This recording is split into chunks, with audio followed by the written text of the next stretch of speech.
You're listening to the Andy Toole Coaches Show. We're talking Robert Morris basketball right up until 8 o'clock tonight, live from the Yard in North Fayette, Robinson. I'm Chris Shovlin with head coach Andy Toole. We're talking a little bit about officiating, and the thing is, I made a comment the other day during one of your ball games that I think the officials sometimes use the video replay too much. They're relying on it too much, and they're over-officiating the game. Now, I realize, and one of the remarks that you just made was sometimes they go over and use the monitor. They determine whether the ball went off of Team A or Team B.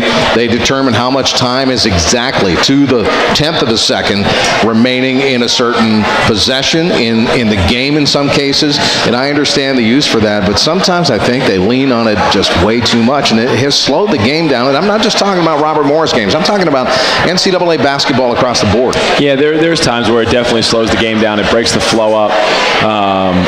And you can see it, at games all across, even NBA games. I mean, you watch NBA games now, and you watch a good playoff game in the last, seems like the last 4 minutes of a game, they're going to be at the monitor 4 or 5 times. And, I think it just is a difficult thing to figure, right? Because, like I even say, you look at something on the monitor, and then you see that a foul occurred. Now they're talking to the NFL, can you retroactively go back and replay and call a penalty?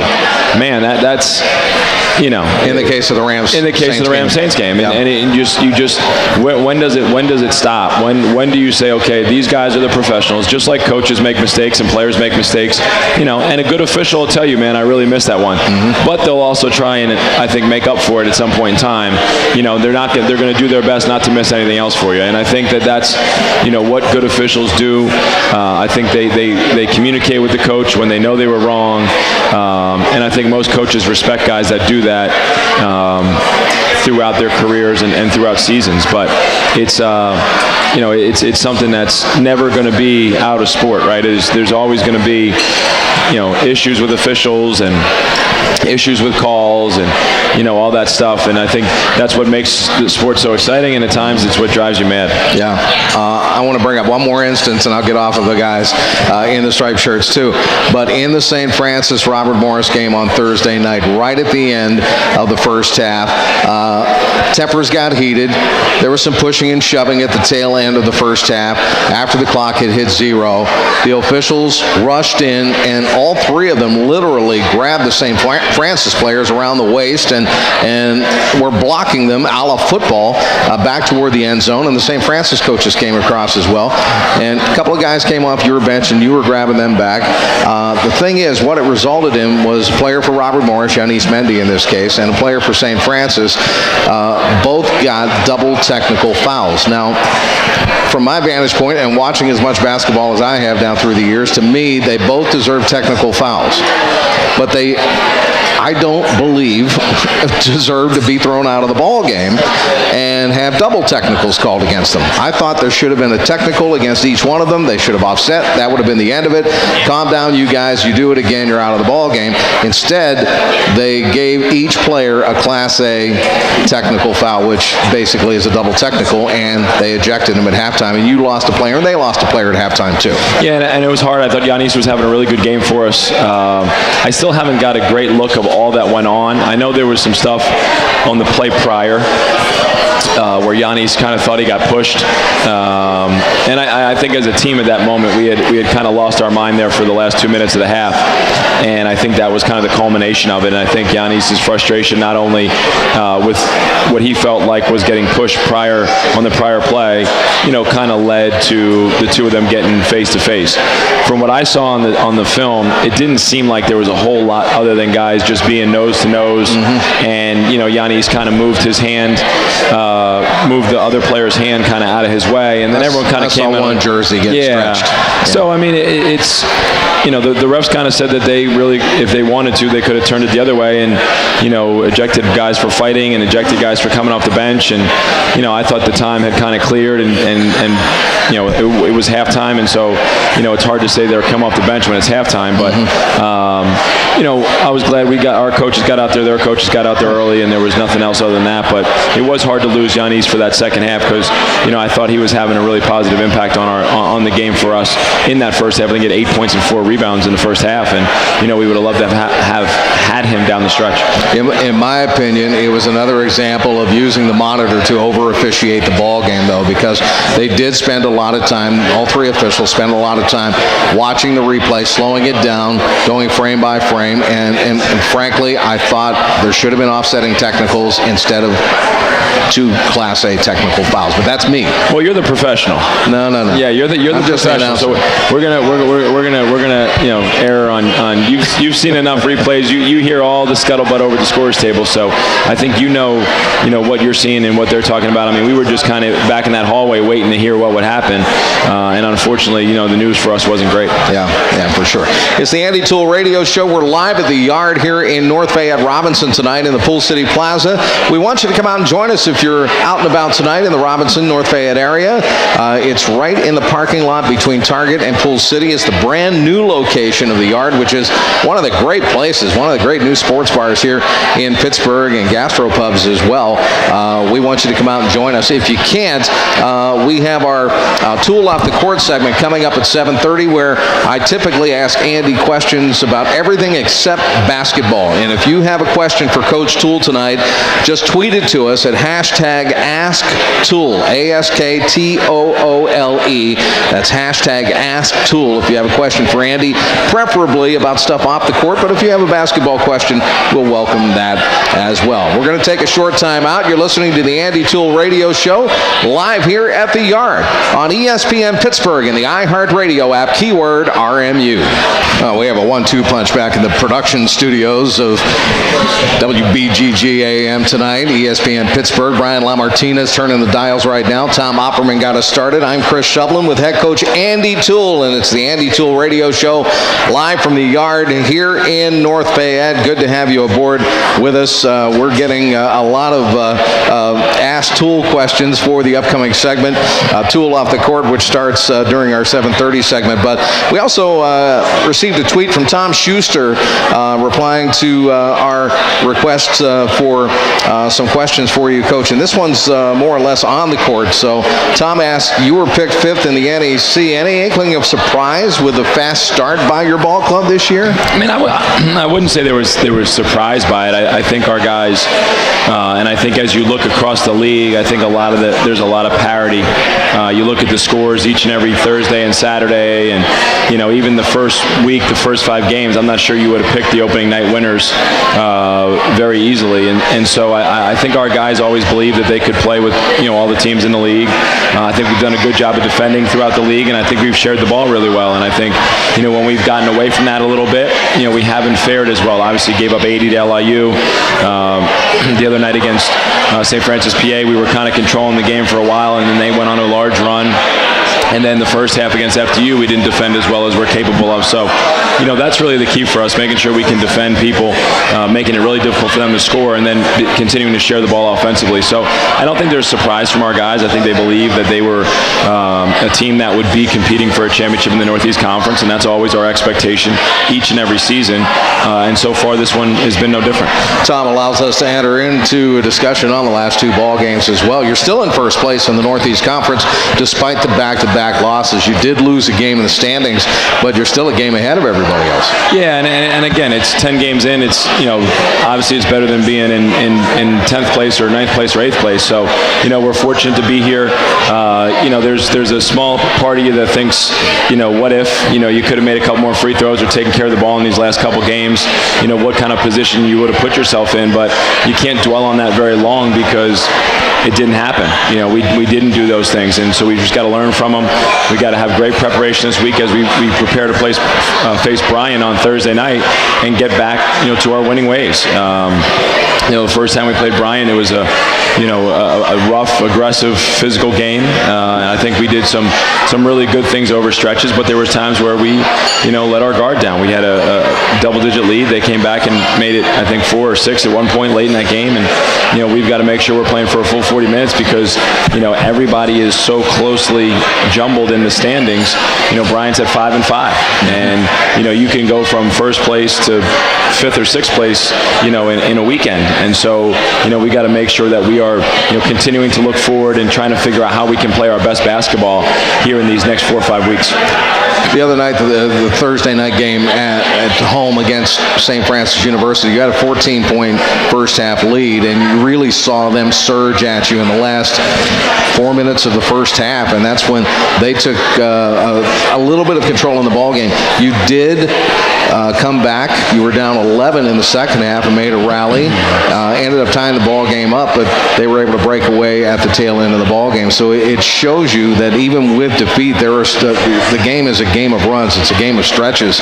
And, I realize that if you want to figure out what happened to Robert Morris in that game, you look at the last 3.5, 4 or 5 minutes of the first half. Yeah, it was about a 5-minute stretch. I think there was a stretch of the game where we played very well. There was a 5-6 minute stretch where they dominated the game, and then there was a stretch where it was back and forth and it was kind of even. And that 5-minute stretch where they dominated, I think they were plus 21 in that 5-minute stretch, and that really changed the whole complexion of the game. Not only as we went into the locker room, but then as we came out, they were able to take, I believe it was a 4-point lead at the half, which then became 5 before the ball even got inbounded due to technical free throws. Right. And then we turned it over on the first possession, and I think we were a little bit rattled. They were able to stretch that out to double digits, and then we started to chip away. I think we settled down and continued to play. And again, like we said, it's all part of the learning process. And if we can shrink some of those portions where maybe we have some errors or we have some turnovers, what a dramatic difference it will make. And it's funny because we even in practice today, we had a couple situational things we did where it was the same deal. It was the blue team made 4 or 5 good plays in a row. They built a lead.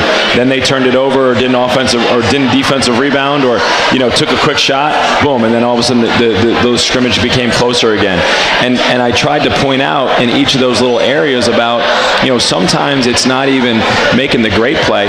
Sometimes it's just not making a mistake that allows your opponent to make the play. So if you look at Thursday's game against St. Francis, PA, we had 4 turnovers in the last 2 minutes that led directly to points. So you're up 14 points, and you give up a 3 and 3 layups off 4 turnovers. Mm-hmm. And all of a sudden, your 14-point lead is now cut by 9 because of errors you make.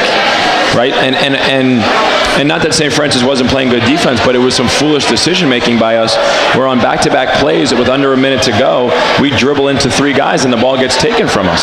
Those are the things that I don't know if they exactly made happen. We were just foolish enough to fall into a trap. They were smart enough and good enough to capitalize on it, which good teams do. We talk about that all the time. Sure. If a good team will wait for that opportunity, and then they pounce on it. And so that's what St. Francis did because they're an experienced team, they're a talented team, they're a well-coached team. And so as soon as they found their little chink in our armor, boom, they blew right through that door. And you can't allow yourself to be exposed to those type plays. Right before the half against FDU, we had 3 straight turnovers that led to points on each and every one of them. Darnell Edge made a 3-point shot off one of those turnovers. They had a drive and a finish off one of those turnovers. So again, you're just giving people turnovers. And the same at the end of the FDU game. We had 2 turnovers on back-to-back possessions with 38 and 35 seconds to go when you're up 1 and the game's tied. And it was, we watched it today as a team, and it's hard to watch, because when you see it with the scope of the camera, you see where your mistakes were made, you see where the hesitation occurred, or where a decision wasn't made quick enough. And so you hope you got to learn from it, because we've been in enough conference tournament games where one possession, one pass, one shot, one rebound, one something is the determining factor. Sure. I talked to our team after the game on Saturday. I said, in the 6 NEC championship games I've been in, the 3 that I've been part of the winning team, I think the scores were 48-46, 52-50, and 66-63.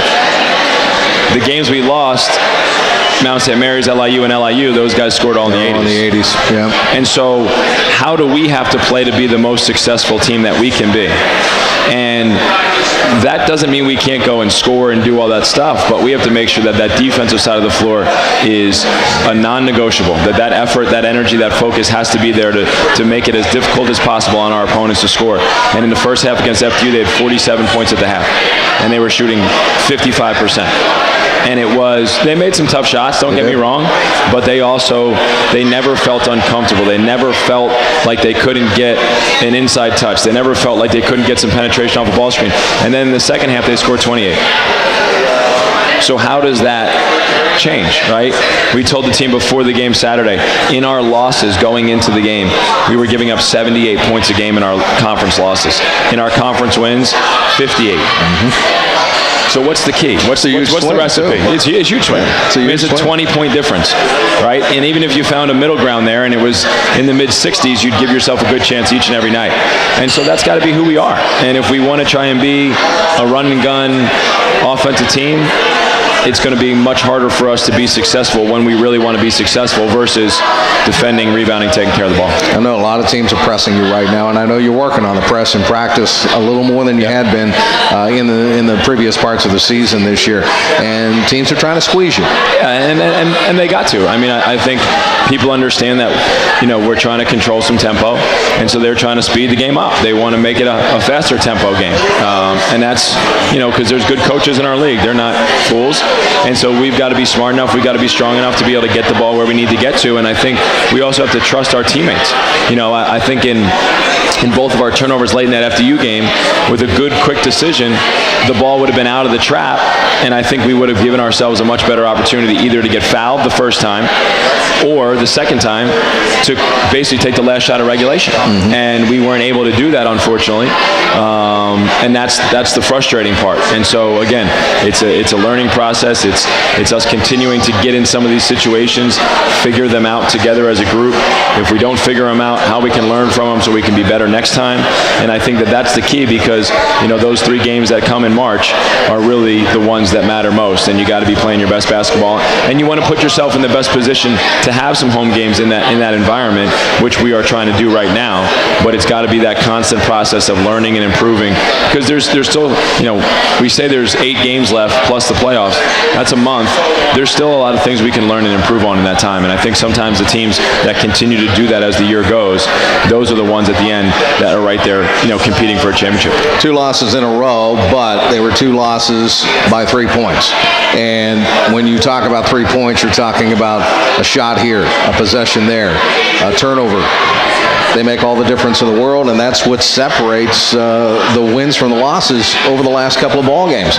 We're going to come back and talk more with Andy Toole. Of course, we'll set you up for a big weekend. We have a couple of home games this weekend, one against Bryant on Thursday night, which is the most important one because that's the next one, and Central Connecticut State coming in on Saturday. Don't forget, this Thursday night we have a special extended pregame show live from the North Athletic Complex. We'll start at 6 o'clock, and we'll have an in-depth interview with the lone leaving senior on this ball club, Maddie McConnell, out of Pittsburgh, Pennsylvania, and most directly Chartiers Valley High School. That's going to start at 6 o'clock this coming Thursday night, our extended pregame show. We're going to go off the court with Andy Toole. It'll be Toole off the court, our next exciting segment when we return after we take this time out. We have a whole lot of questions lined up for Andy Toole. Coming up next right here, live from the Yard in North Fayette on ESPN Pittsburgh and the iHeartRadio app, keyword RMU. Leading up to every Monday night when we come out to the Yard for the Andy Toole radio show, the pressure is on me to come up with some great questions for the Toole Off the Court segment. I really, really feel the pressure and the heat on Monday afternoon because I know, the time is ticking down. It's your game day. It's your game day. It is my game day. You got to be ready to go. I've got to be game ready, but the thing is, I might not even use my questions tonight. I might save these for next week because, we threw the hashtag Ask Toole out there, and we got some hefty response tonight coming into the broadcast. So I'm going to start with this one here.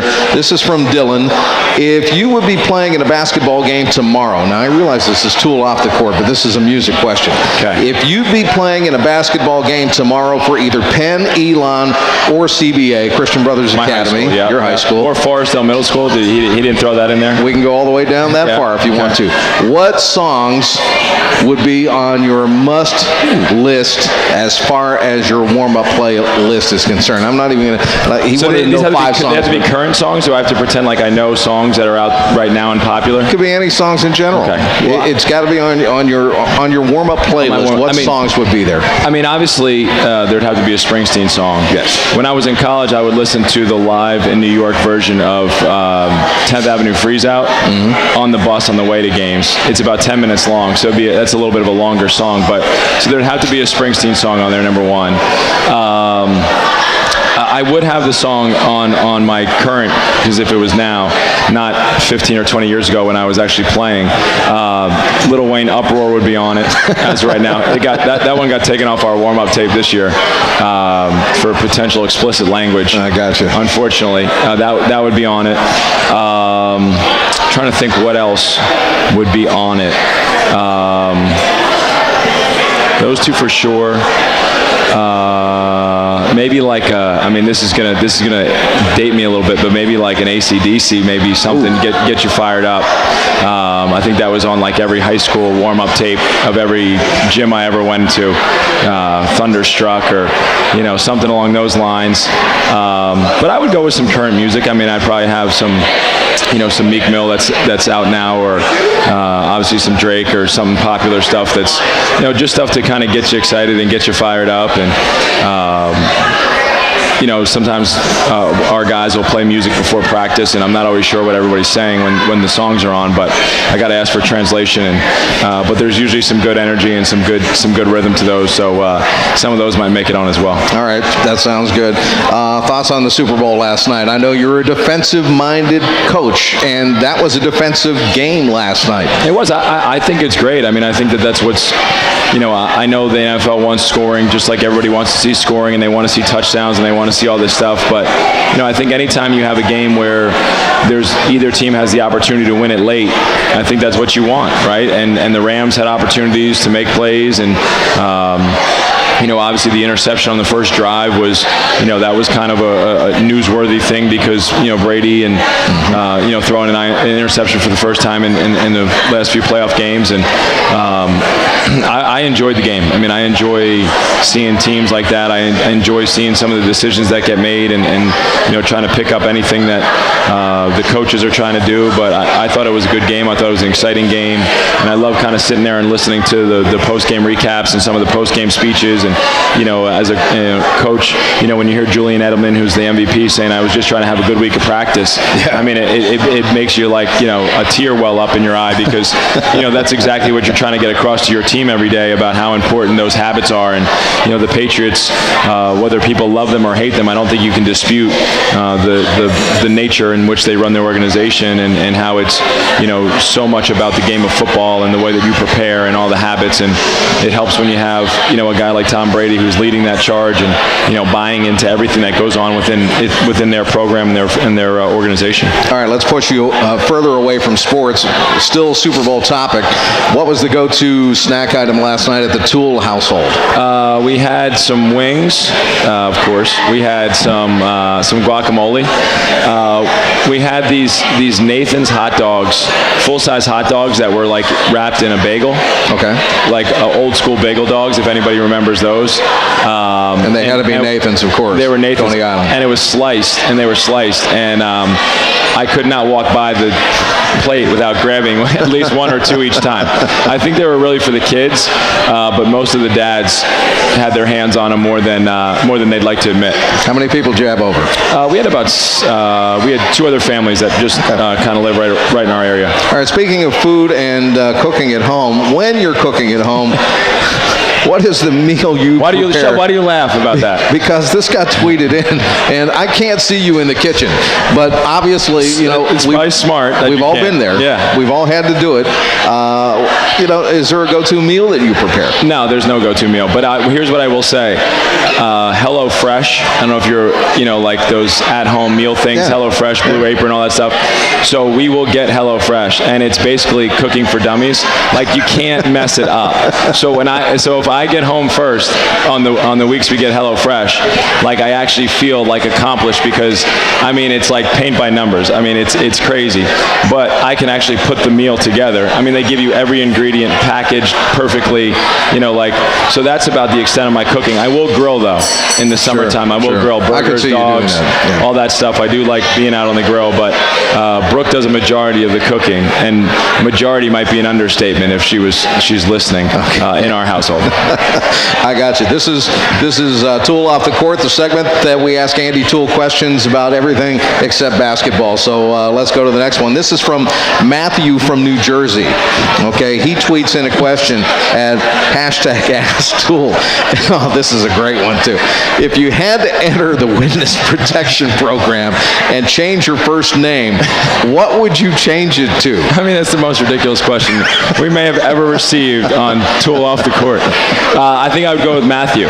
Okay. I'd go with Matthew. Okay. He said first name only, right? I don't have First to come up name with a whole only. identity. No. Yeah, I think I would go with Matthew. Why not? We'll keep it really simple. I don't want to go anything that's going to... I don't want to cause any, unwarranted attention to myself and come up with some outrageous name that people are like, wow, this guy just moved into town. He's got an outrageous name. I wonder what he's doing here. What's his background? Because you're going to Google me and nothing's going to come up. They're going to erase my history if I'm in witness protection. So I think I'm going to keep it as generic and as simple as possible. We'll go with Matthew. Just Matthew. Very biblical, too, by the way. All right. Another question for you, and I know that the UPMC Event Center is almost completed. It's getting there, and the thing is, you're not going to play a game in there this season, but in the middle of the spring, the building's going to be done, and I understand that the university has announced that Evanescence will be the first concert there on May 12th, so that's exciting news. Mother's Day, right? That's Mother's Day. Is it really? Yeah, Mother's Day. Sunday? So take your moms to Evanescence for Mother's Day. Can you name one Evanescence song? Yeah, they had that one. I believe me, I can't sing. I do know their biggest hit. Okay, I do too, and that's the only one I know. Yeah, I don't know what the name of it is. My Immortal. Yes. Okay. That was it. Yeah, that was it. Actually, it's one of my favorite songs. It's a good song. Yeah, it's a great song. Anyway, how many times do you think they'll play it in the concert? They'll just save it to the end, you think? If they save it to the end, then you got your money's worth. But it's going to be exciting because the building's not just for basketball. It's going to be an event center. It's going to be a concert venue, and it's going to be great. And there are more concerts that are going to be announced in the very near future. But I hear that the institutional advancement team is exploring official ice cream flavors in the new UPMC Event Center. What would you suggest to be the name of a flavor named after you? And what's your favorite flavor? That's a double-edged question. My favorite flavor. Not a huge ice cream guy. I do like strawberry ice cream, though. I will say. I don't think that's my favorite, but I do like when you can get like good Neapolitan and you have the chocolate and the strawberry and the vanilla. What would be my favorite? What would be my? How would they name it? I don't even know. Coach's chocolate. I'm not sure. We'll keep it generic, something like that. Yeah, I don't really know. Toole or Andy doesn't really rhyme with any good flavors. No alliteration there. No, I can't really get anything going there.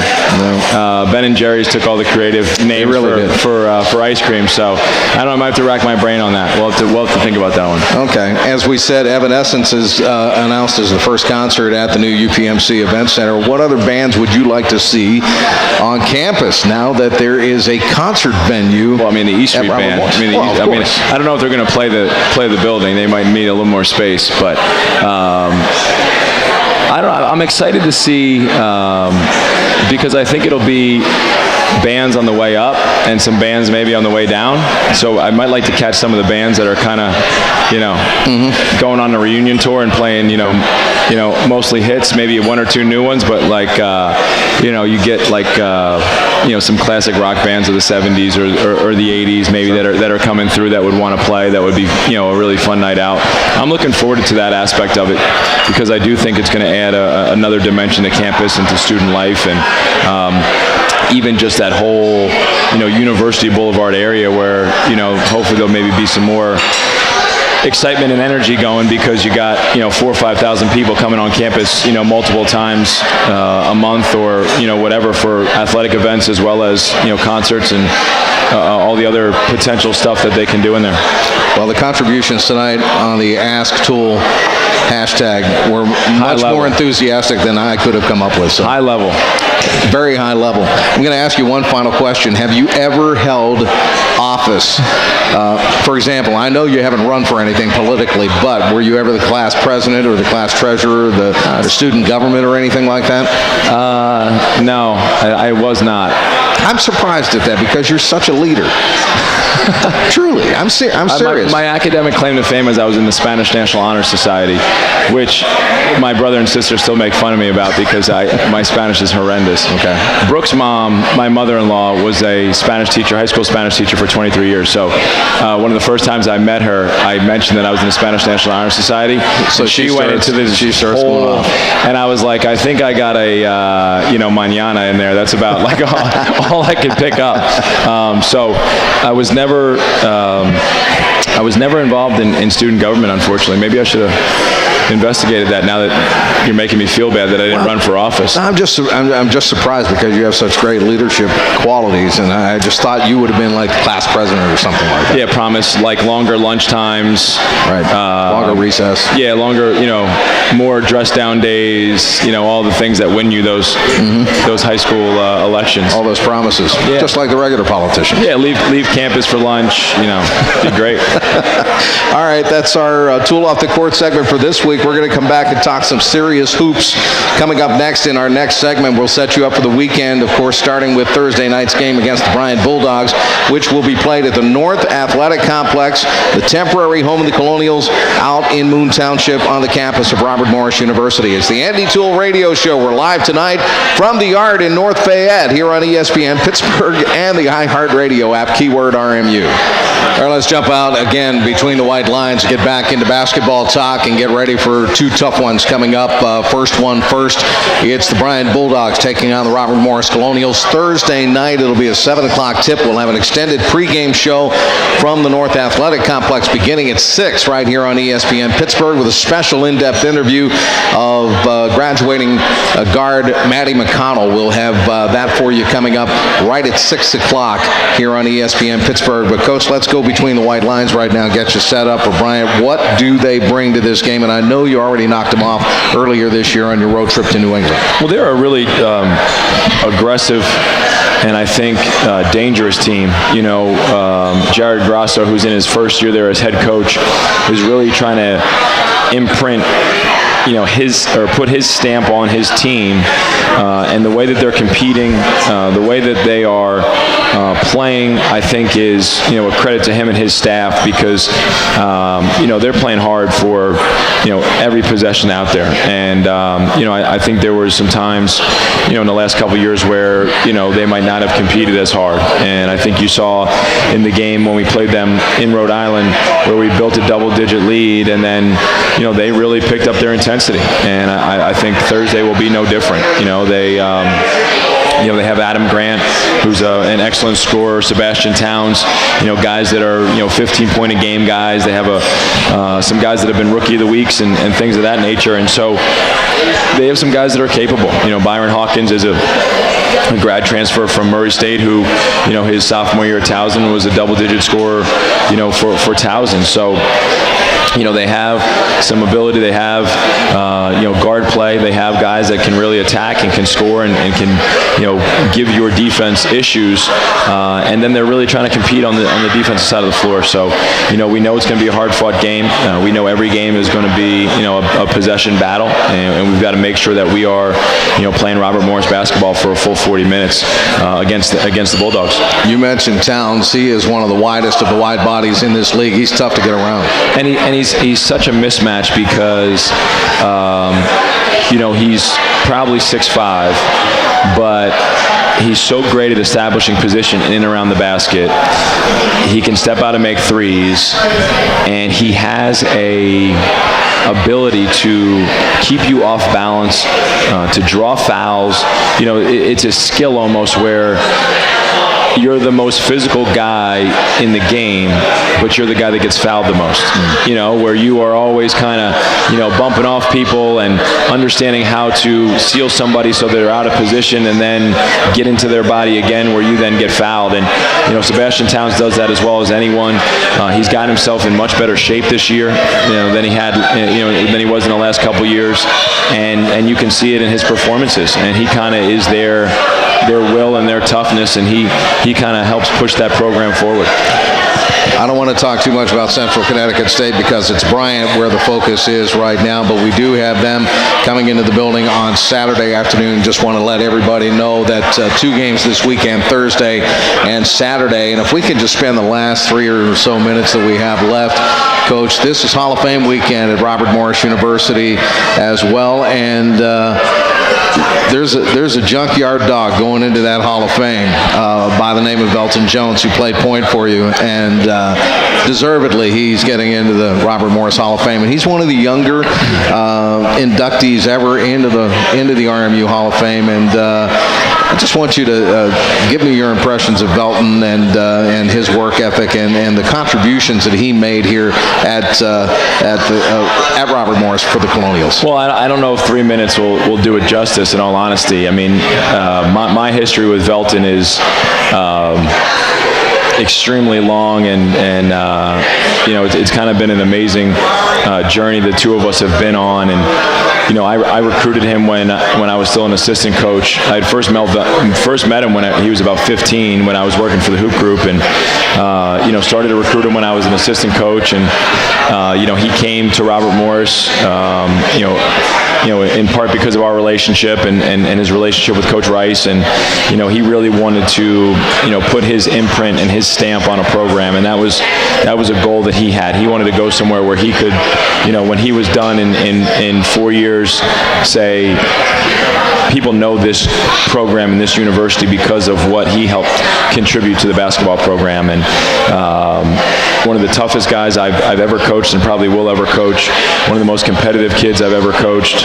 And in a lot of ways, Velton, as well as Russell Johnson and some of the guys that were in that class, I feel like we kind of grew up together, right? I became the head coach as they were heading into their sophomore year, and they really rallied around me, and they believed in what we were going to do together and what we were going to try and accomplish. They worked incredibly hard, and Velton was a main part of that.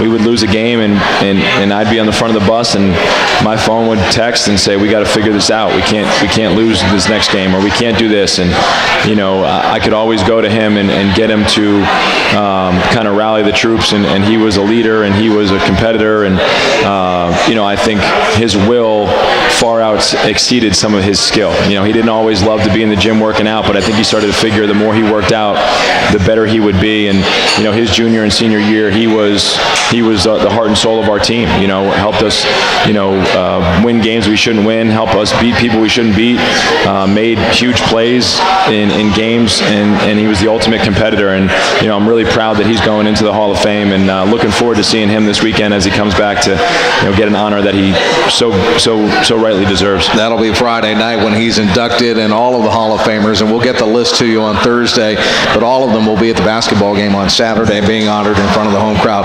Coach, we'll talk to you Thursday night when we have our extended pregame show. Thanks for everything here tonight. Always. Andy Toole, the head coach of the Robert Morris Colonials. I'm Chris Shublin. That does it for the show tonight. Thanks for joining us live at the Yard here in North Fayette on ESPN Pittsburgh.